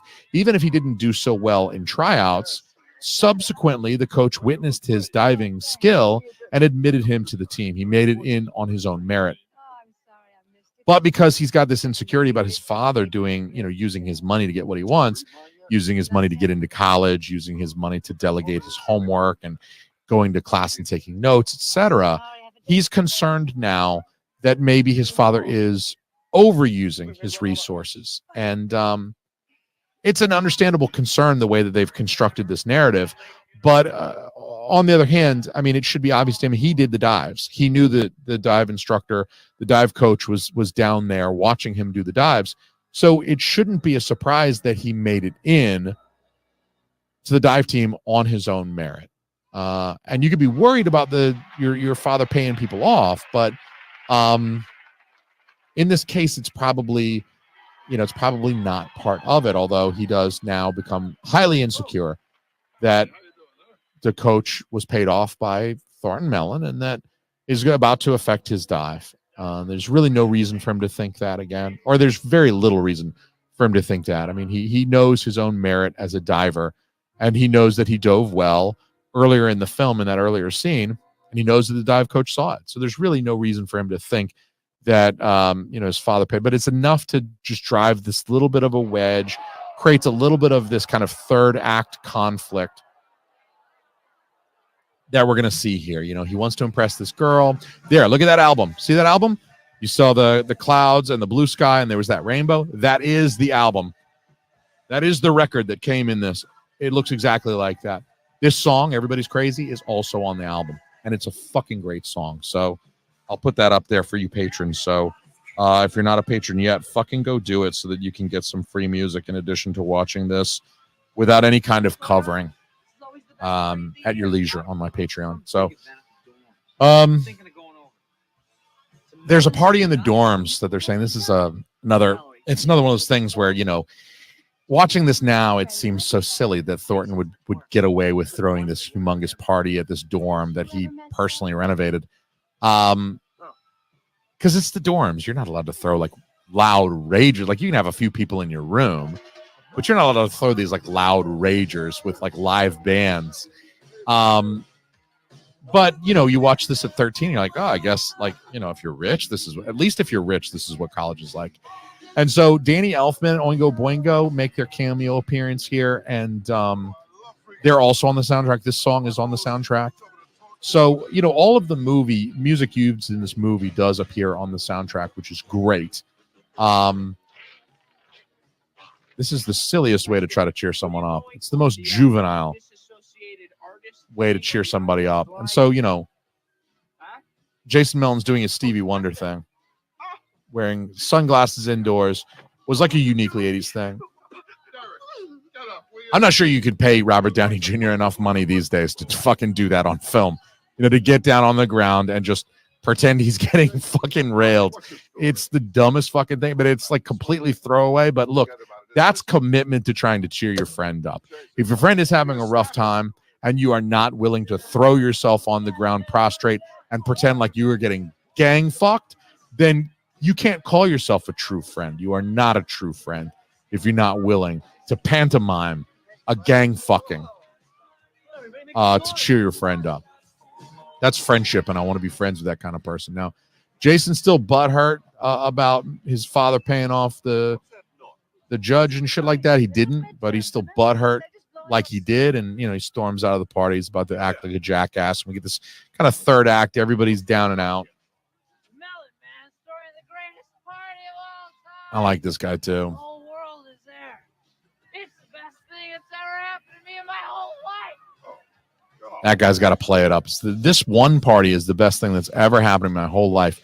That's because he was a college student in 1986, and he didn't get to be 12 in 1997 and get his first N64 for Christmas. Because if that motherfucker had been 12 in 1996 and got his very first N64 for Christmas, that would have been the best fucking thing that ever happened to him in his life. And it's all been downhill since then, people. I'm not talking about myself. Yes, I am. So there's some more Miller products getting taken in. The joke is, oh, here are the police to break up this loud and rowdy party because I'm this upper class, hoity-toity, prim and proper Englishman. But then the cops get out and they're carrying beer. That's the joke. But then also they're Miller products because, again, it's a Rodney Dangerfield film. He's sponsored by Miller at that point. You can't have the cops carrying Budweiser or Heineken. You can't do it. We have to do the product placement. And for product placement, I think that is good product placement. Because it's subtle enough and obvious enough. It's that nice balance of like, yes, this is product placement, but also we're not being too over the top with it. Yes, you can see it says Miller Lite on the side of the box, but that's what beer boxes looked like back then. Nowadays, they still say the name of the beer on the side of the box. So, I never really loved this song. It's a good song, but never really loved it. It says leave your body and soul at the door, but if you leave your body and soul at the door, I'm not sure that there's anything else to go beyond the door with. I understand leaving your body at the door, but like your body and soul at the door, you're just staying at the door in that case. You're not going beyond the door if your body and soul stay, because that's the whole, that's everything. Here, Thornton, great. You straighten out my Longfellow. That's so silly. But that's a Rodney Dangerfield line. And now his would-be girlfriend is looking for him. You could tell she's enjoying the vibe, right? Like she's dancing a little bit. She likes the party. She's the free spirit. And that's why she'll never work out with that fucking English dude. I love this fucking scene.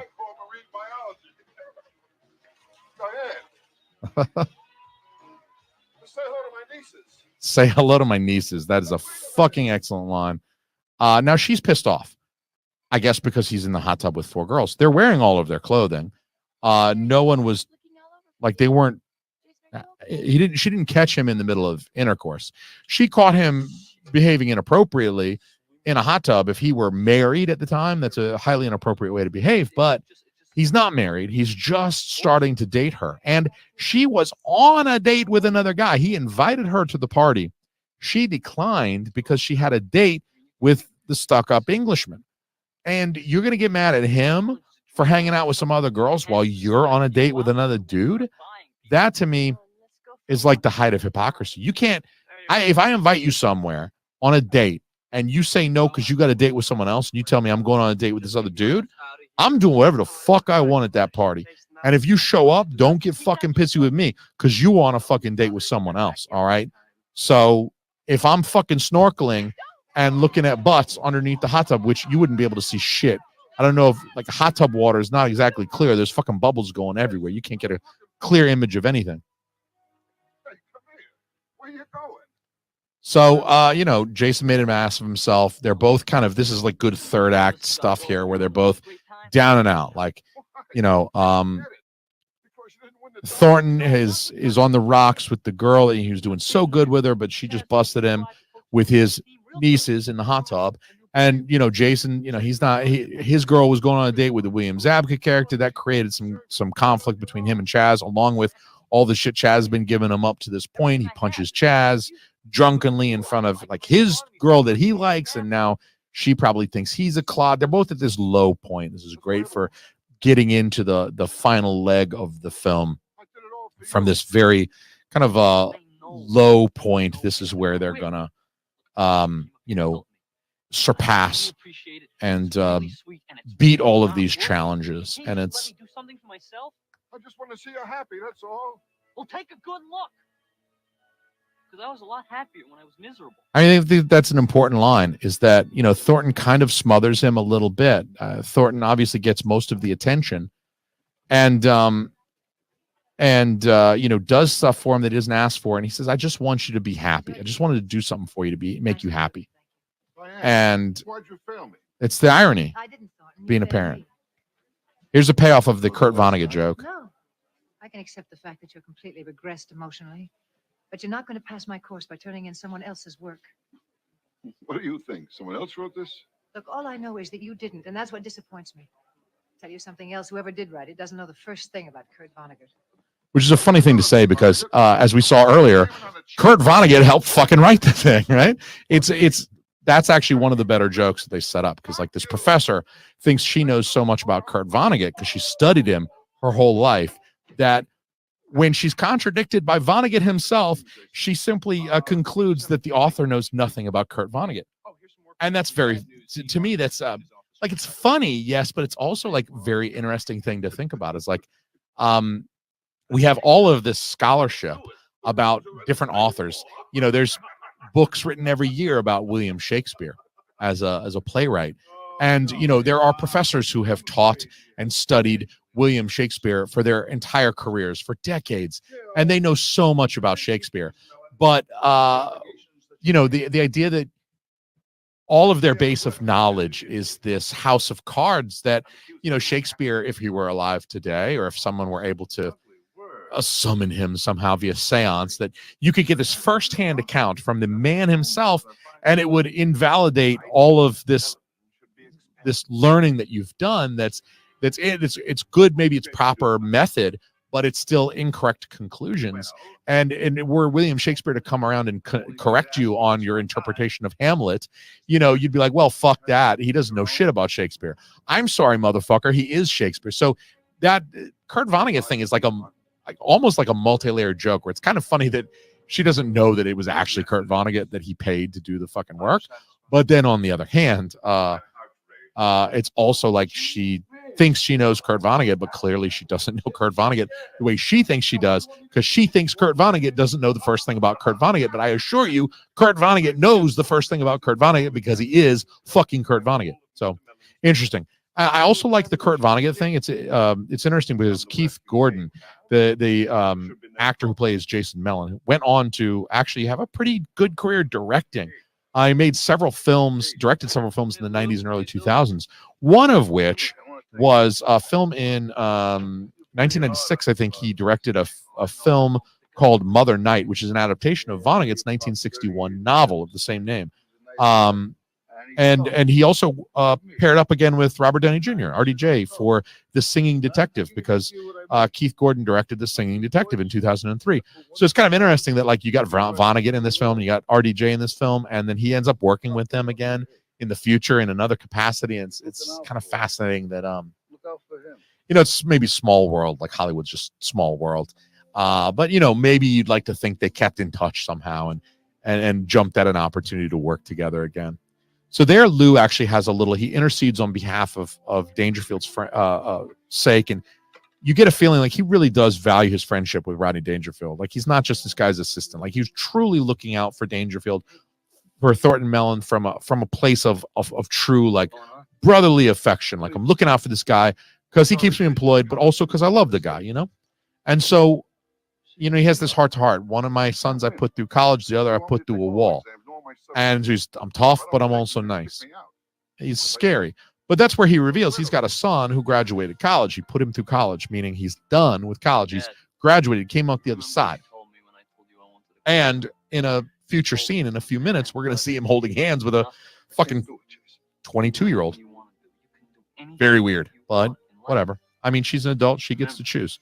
If she wants to date a 60-year-old man, let her date a 60-year-old man. He's not even the rich one. He's a fucking driver, you know what I mean? Like, how much are you going to get off of his dick? Not a whole lot. So, here we begin the montage. It's an 80s film. We need a montage. Here's our 80s montage. Now, he's got to study his balls off because he's just been challenged to a academic performance, if you will. He's got to prove that he is the guy who did this work, even though he's not.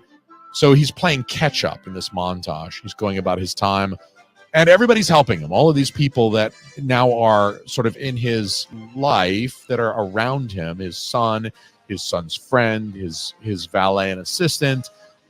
He's studying by himself. You see the light go off in the library, and then he flicks the lighter. He's listening to the notes, the lectures, while he sleeps. I'm not sure that actually helps. His girlfriend now, I guess they've patched things up, Dr. Turner, is also helping him. She's continuing to tutor him, and he is studying round the clock. I always think about this scene whenever I think about, like, end of the semester, staying up late, working on something. And I've done it plenty of times, even in recent history when I've been working on a paper or something like that. I'm going over this paper, and it's the 11th hour, and just snorts the fucking sugar right off his hand. Drinks the water and washes down the coffee. I always think about that when I'm thinking about cramming. Whenever I cram, like, this is the film that informed my mental image of cramming for a test. And I hope that this film has done something for you with regards to, like, cramming. Thornton Mellon's a freshman. I mean, this is a crazy thing for them to do over a freshman, but it's apparently this is not a big, huge state college. This is a smaller institution, and that's why the president handpicks all of the students. You can tell the president is still happily kissing Thornton Mellon's ass because he wants to keep that relationship going. I mean, if the guy's opened his wallet once, that's how upsells work, guys. I don't know if you ever worked in sales or not, but they call it an upsell because if the guy's opened his wallet once, he's willing to do it again, right? He's exhausted here. Thornton Mellon's been studying nonstop for however long. The beauty of a montage is the montage is meant as an ellipsis of time. So it's meant to convey time, the passage of time of days, weeks, months, sometimes even years in certain films.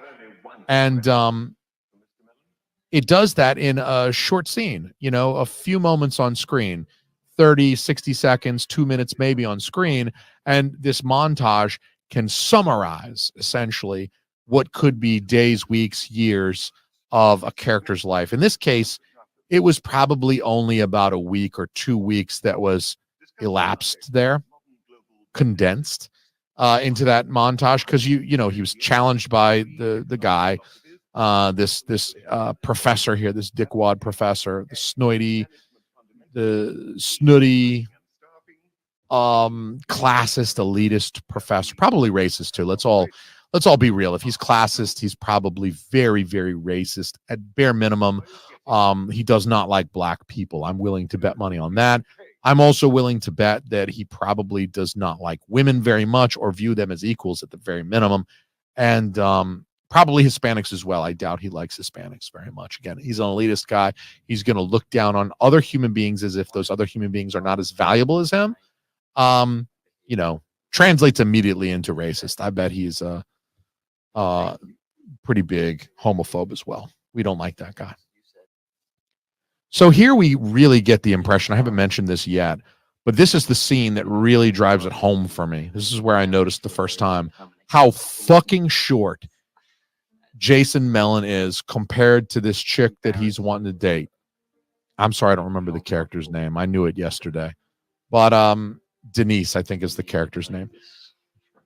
I'm just saying, casting director, I don't give a fuck if it's 1986 or 1956. Don't cast a love interest that stands a full fucking foot taller than the fucking guy you've cast as the co-lead. All right? Because that is not going to fucking work. I don't give a shit. He's charming. He's got some of his father's wit, but not all of it. And he's definitely in line to pick up his father's dough. So whatever value Thornton Mellon offers in a relationship, Jason Mellon offers a lot of the same stuff, except he's fucking tiny. He's got to stand on a phone book just to kiss this girl. I don't give a shit. I mean, I'm sorry if you're a short guy and you're out there and you're like, I'm getting hated on by all these women. I can't get girls to date me because I'm short. I'm very, very sorry for you if that's the case, because it is very difficult being a shorter guy. You know, being like 5'4" and a grown adult man, it's very difficult unless you're Tom Cruise. What I'm saying is that, you know, you got to go after the short girls. But if you're a woman, I mean, put yourself in a woman's shoes. Do you really want to be smooching a dude who's so much smaller? Are you going to be attracted to a guy that you can physically dominate? You know what I mean? I think that if you're a taller woman, you want to date a taller guy. If you're a shorter guy, date a shorter girl. That's all there is to it. But if you're a casting director of this film, what you really need to fucking do is, I'm guessing Keith Gordon got cast first as Jason Mellon, and then Denise was cast after. You fucking get Jason's height. Get Keith Gordon's height. Write it the fuck down. If he lies to you, shave some inches off of it. Round it down.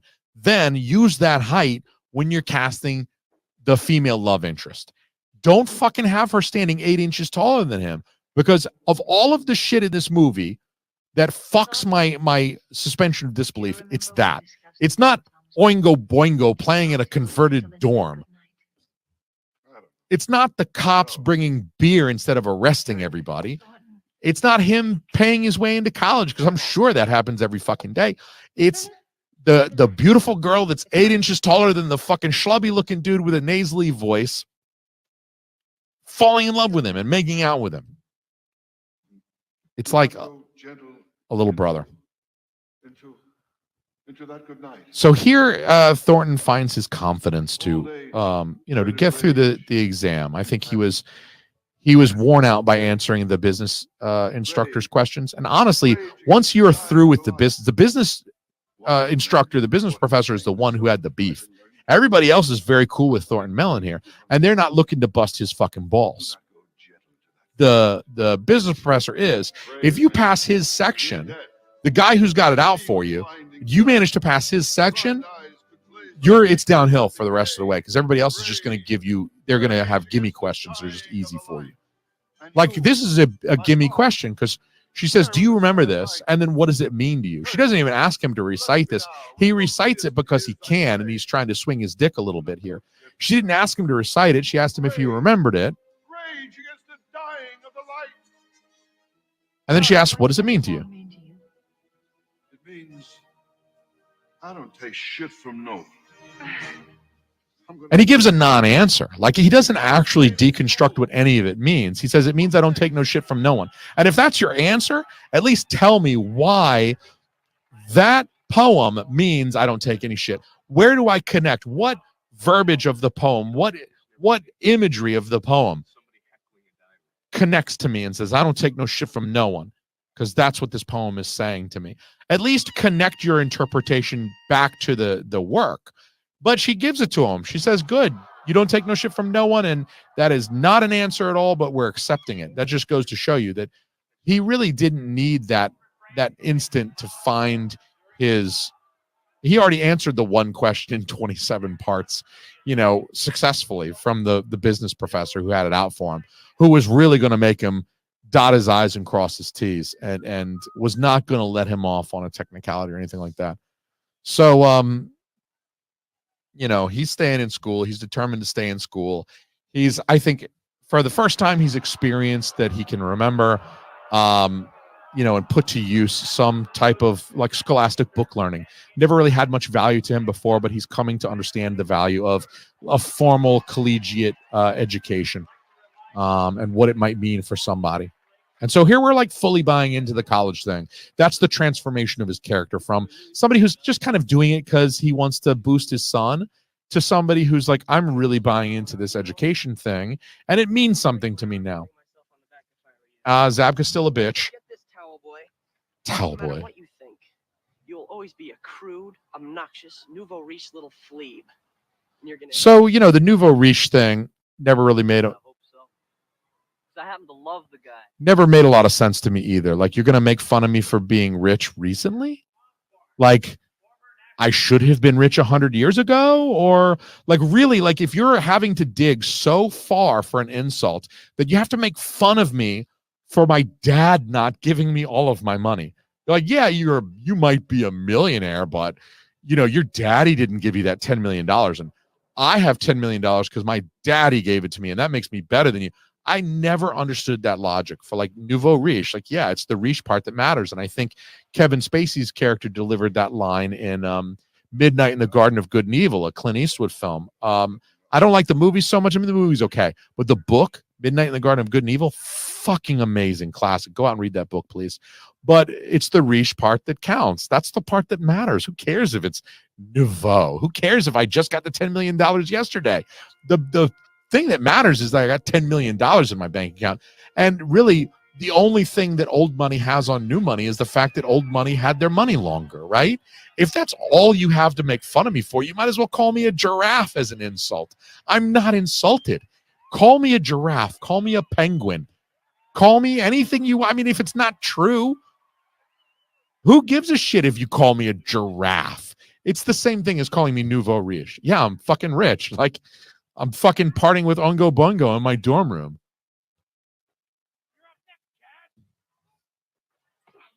This is a good line from I have got a really bad Jason cramp. Mellon here. I've been having really bad cramps all week. It's probably menstrual. There you go. Screw you, Mellon. If somebody says they've been having bad cramps all week and you don't respond with, it must be menstrual, you're missing a golden opportunity. I want you all who have watched or listened to this commentary, please go forth from this program today and bide your time. But someone someday nearby you, within your earshot, will say, I've been having bad cramps lately or all week or the past couple days. And you'll be able to look them in the eye and say, it's probably menstrual. And bonus points if they don't have uterus. If they do have a uterus, they're probably going to be pretty offended by that. So, maybe bonus points for that too. Drop that shit on your wife and then fucking text me and I'll send you $1,000. If you can videotape yourself, you can like prove that you dropped that line on your wife and it wasn't set up and she's legitimately offended, I will PayPal you $1,000 because that is fucking awesome if you drop that line on your wife, right? And she's like, fuck you, and starts slamming the door. That would be fucking awesome, and it's definitely worth $1,000 of my dollars that I will send to you if you can just piss your wife off that badly for my amusement and entertainment. You'll have to release the clip to me too. I'll have to play it on a video and a podcast, but if you're willing to release that, I will compensate you $1,000 for that. Definitely tell her she's being menstrual, because there's nothing a wife loves more than having any emotion that's inconvenient to you blamed on her biology as a woman who menstruates. Yes, fucking definitely do that. That will piss her the fuck off. I love it. So, here the Diane Turner character, the Dr. Turner character is here to watch the dive. I mean, all of these characters who are close to Rodney Dangerfield have taken an interest in the dive team, right? Because Rodney Dangerfield is a former dive. I mean, Thornton Mellon, the character, is a former diver, and it's a value to him. So he brings these people in. Even Derek Lutz, who was helping to cheat, by doing the sound and flashing the light. It's kind of taking a page from Thornton Mellon's playbook. I mean, Thornton Mellon is not. He's not. I don't know. He's not like averse to cheating. I mean, he obviously cheated. He outsourced his homework to other people, and we call that cheating in academics because he paid someone else to do it, and he did not do the work. And he's taking credit for it as if it were his own by submitting it as his own work. And so, there is a duplicity there where, as a student, it's announced on day one, it's written in the syllabus, that you are not allowed to submit someone else's work. All of the work that you are submitting, by submitting it, you are attesting that it is yours. There's no caveat that it belongs to someone else. So by turning in work that he bought as his own work, he is committing an academic fraud that in most cases you don't get to take a test. But the only reason he got to take a test and wasn't kicked out immediately is because he lied to the president when the president said, well, is it your work? Because he really wants to keep him in, right? The president wants to keep getting his money. There was Lou was fucking holding hands with that fucking girl. Rewind it. I won't do it now because it'll ruin the timing with anybody watching this on Blu-ray. But he was holding hands with that young girl as they were running up. Like, why were you holding hands with the young girl that you met in the bar a couple weeks ago? That's fucking weird. Unless you're fucking, which is also weird, but not illegal, but still fucking weird. So he learns that he passed. This is like, good end of the movie stuff. We've gotten through the climax, and our beloved characters, our Mellon father and son, are winners. And he agrees that this is weird. Like, freshmen don't usually give speeches at graduations. It's a weird graduation too, because his son's not graduating. He's not graduating. He just finished his first semester. Maybe he just finished his first year. Like, this might be a flash forward. Because I believe everything that we've just seen was the fall semester. You can tell at the beginning of the film, when you see the leaves on the trees, they're quite clearly in that like changeover, late September, early October at the beginning of the film. It's clearly meant to be the beginning of the fall semester. They tell us that with the leaves. Also, they probably shot those outdoor shots in the fall. It is what it is. Here, it doesn't appear to be fall, although maybe the trees behind him are evergreens or whatever. Graduation would occur in December, and if this were Rochester or Buffalo or nearby, it would be covered in snow. That lake effect snow. This time of year here, look at this. He's pausing. He's not moving for the freeze frame, but you get like that 1 second of caps are still falling. They haven't done the freeze frame yet, but he's like obviously paused for the freeze. That always struck me as weird too, because he's holding still for the freeze frame, but like other stuff is still moving. It's obviously not a freeze frame yet.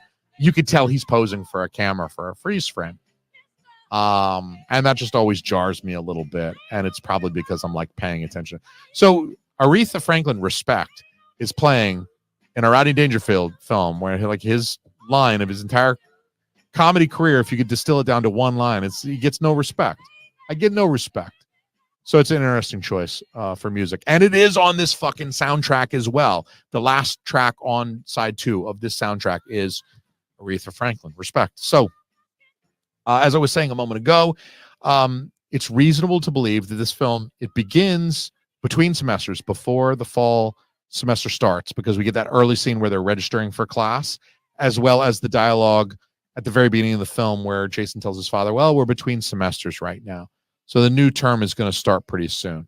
So what he's saying is it's late August and the fall semester hasn't begun yet. And it must be the fall semester because we see that the leaves on the tree are turning orange and falling down at the beginning of the film. So we know when Thornton Mellon travels to campus, which was, I don't know, before the term began.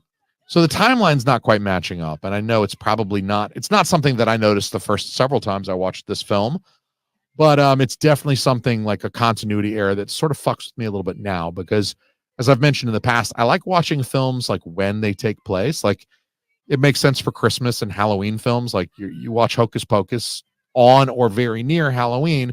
You watch National Lampoon's Christmas Vacation on or very near Christmas. You don't watch Christmas Vacation in July. It's just not something that you do. I mean, maybe you do, in which case you're a fucking savage, and I'm not sending you $1,000 for that. But you know, for me, I do like watching films more or less when they occur. So this film really seemed to take place over the course of an entire semester, it seems. The point in time where Thornton was busted cheating was like midterms ish. It wasn't finals. I don't believe they mentioned like midterms being due. And midterms are right around the corner when Jason came in and saw that Thornton had outsourced all of his work and created like this LLC for his schoolwork. So that was about midterms, which would, you know, that would be, you know, October-ish. They're on a semester plan because Jason calls it a semester. The fall semester would begin, you know, somewhere very late August or very early September. So we'll just say September 1 is the start of the semester, but we know that the semester hadn't started yet. I fucking love this song. Oh my God, this is going to be stuck in my fucking head. I got to stop complaining for a second and just fucking listen to this. Yeah, let this shit just get stuck in your head. Fuck. I got to find a karaoke place that's got this. I got to fucking drink a beer and do this fucking song for karaoke because that's fucking 80s guitar solo. Fucking great. I love it. So anyway, that's the title track. It is the first song on the soundtrack. It's great. It's like, obviously it's not the type of 80s music that you hear when you like turn on and it's like, oh, it's Friday Night 80s or whatever on the radio station.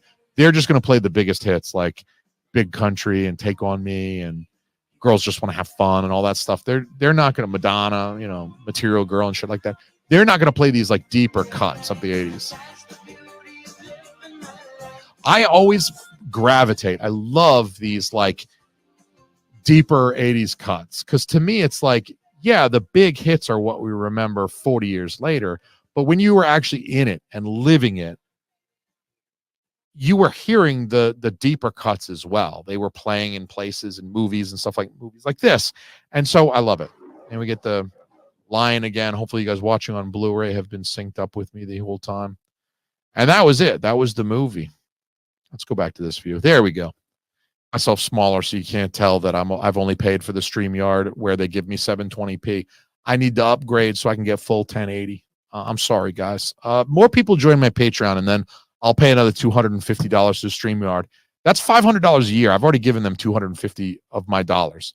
I can give them 250 more and they'll let me upgrade this little piece to 1080p. But right now I make it a little smaller so you can't tell as much that it's fucking 720p. What do you want from me? I got a wife. If I spend she's already upset enough that I gave StreamYard 250 of our dollars. She's going to be ripshit if I give them 250 more of our dollars. So again, I do believe that this film takes place predominantly over the course of the fall semester as evidenced by the leaves. It starts just before, as we see, they register. So it must be starting in like August. Although it doesn't look like August because the leaves are already falling and nowhere I've ever lived, the leaves fucking fall in August. I don't know if they do that in Buffalo, Rochester area of upstate New York, but I don't think they do. Anyway, that's a little of an anachronism or continuity error. By the time he's having Oingo Boingo play Dead Man's Party at his party, that might have been near Halloween. So it might have been perfectly appropriate to have Oingo Boingo playing Dead Man's Party at a party that you're throwing just after midterms, you know, let off some steam as Dr. Turner mentioned. No, they're just letting off some steam. You know, they just had their midterms and they're letting off steam. So that would be late October and would be kind of temporally appropriate. But the end scene where he's like giving this address, even though he's a freshman, I guess he donated more money and he gets to give this address at graduation. And his son is not graduating because his son just finished his second year there. His son was a sophomore, most likely, because he had been there, you know, he was already there. He was already moved in and settled in, and he had already sort of not made friends and not done so well. He mentions his grades the previous semester were all C's, which means he would have been there the spring semester previous the previous school year. And so that means that at least, at the very minimum, this is his sophomore year of college. He's not close enough to just push through and graduate because he wants to drop out at the beginning of the movie. If he was close enough, if he was a senior, he'd say, well, I just got to push through. There's no point in dropping out. But if you did 1 year and you're like, this sucks, I don't want to do 3 more years of this, then you drop out. So I'm thinking that address must have occurred at the end of the spring semester. Because again, if you've ever been to upstate New York, that lake effect snow. I mean, it's fucking snowing. You're not fucking around outside for outdoor graduations in December in Rochester. I don't believe that there's a University of Buffalo, and I don't believe that they do outdoor graduations in December for their fall semester graduations. They would do them for spring, probably in May. It would be nice enough to have an outdoor, like there's no snow left in May, probably. Although that lake effect snow is nothing to fuck with if you've ever been up there. I got family up there. I've never been there. I've never gone to school there, but I've been there, later in the year, and there's a fuck ton of snow. And so, small anachronism. That was probably one of the California schools they were using for the graduation scene. But of course, you want the graduation scene to be sunny. But they didn't do anything to communicate that it was like at the end of the spring semester, like, a semester goes by. They can't show us another montage. This is the tail end of the film. We're already spent. It's time to clean up, have a sandwich, and a nap. You know what I mean? The coitus is over. We've blown our wad once we've reached that climax of the film. So anyway, thank you guys for watching along the film with me. It's fun to do these commentaries. I hope that you guys are enjoying them somewhat too. I think maybe having this cover over the film on YouTube is probably less enjoyable. So the people watching along on Patreon are probably having a little bit more fun because you can actually see the movie that I'm talking about as I'm talking about it. So I want to encourage you guys to please become a patron so that you can go enjoy those materials over there. But if you don't, pop the Blu-ray on, watch it yourself while you listen to this, put it on your speaker or whatever, and turn the volume down on your TV and listen to this while you watch the Blu-ray. That's an option too. But I do appreciate you guys for watching. Appreciate you guys for hanging out. I'll be back with more. I want to do back to school now, like in September, because I've just started my semester back again. And it's timely, it's topical, it's very much on my mind, like getting back into the routine of school after having the summer off and not really thinking much about school. I'm now back in my graduate student routine, and so this film always comes to the forefront of my mind, and I always look wistfully at this film and I wish college was really like that. It's not like that. It's not like that as a young person. It's especially not like that as an older person, because like I got kids, I got a full-time job. Like I'm not having fun when I'm not in class. I'm changing diapers, I'm feeding children or bathing them, and on occasion I'm live streaming a commentary for a film. So I appreciate you guys who have watched thus far, whether you watched it live or you caught it on Patreon. I love you. Become a patron. In addition to getting the video, I'll post the digital files of the soundtrack as attachments to the post on Patreon. That way you can enjoy the music as well. And I'll catch you guys next month for the next one. I don't know. It's going to be October, so we're going to rip into some fucking Halloween movies. I haven't decided what I'm going to do, but maybe we'll do a couple of Halloween movies in October. In the meantime, stay well, be easy, don't cheat on your tests, and everybody, say hi to my nieces. Deuces, motherfuckers.